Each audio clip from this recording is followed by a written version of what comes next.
especially juniors. They learn a lot about chipping and different ways to manipulate their spine angle, loft, lie, and different things that can promote different shots around the greens, and then went into some pitch shots. It was a very informative, and it was great for me to be able to observe that and learn a lot, and how he interacted with the juniors, how he broke them up, and then went into sessions. So I learned a lot with that.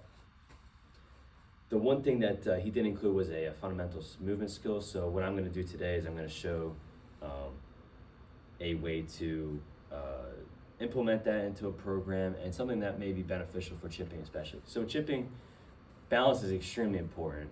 We want to have a little bit more pressure towards that front foot because it does promote a little bit of a steeper angle attack.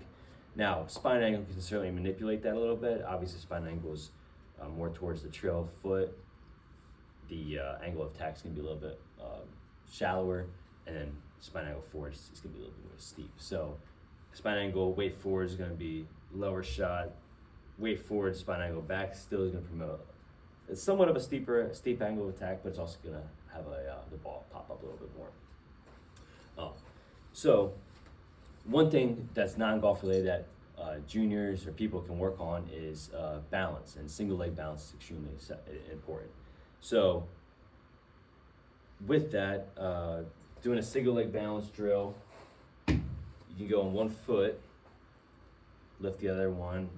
You can go up to 90 degrees, that's where it gets a little bit harder, but even just slightly less, 45 degrees or so, can be very beneficial for work on balance. And doing it with your eyes closed is where the real test is, and that really helps with the appropriate reception.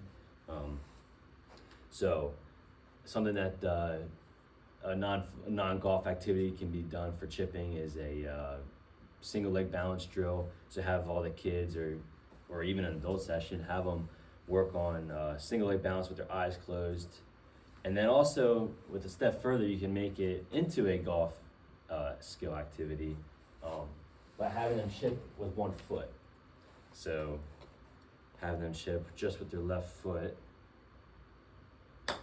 And it teaches them how to be able to rotate and also stay balanced and promote that slightly down, more steeper angle attack to pop the ball up. It's great for juniors. It's fun because it adds a little bit of a twist to a important golf skill, and it also teaches them how to feel that more steep angle of attack into the chip. And then you can even elevate even more. You have them do have them hold for 15 seconds or so with each foot, then have them chip one foot, and then have, even on the opposite, you can have them chip on the back foot. When I do it, I typically want them to chip with the lead foot because it promotes that more downward attack. In chipping, especially with juniors, you don't really want them to have more weight on that right side, as it can promote the leading edge to hit more the middle of the ball or even behind the ball and cause a skull or a thin shot or a fat shot. So you can have them practice with a club, and then without a club, eyes closed. I typically, when I do it, I have them do it for 15 seconds or so, and then go into some kind of chip, even if it's single leg chip, and they have a lot of fun with it. They do a single leg chipping contest.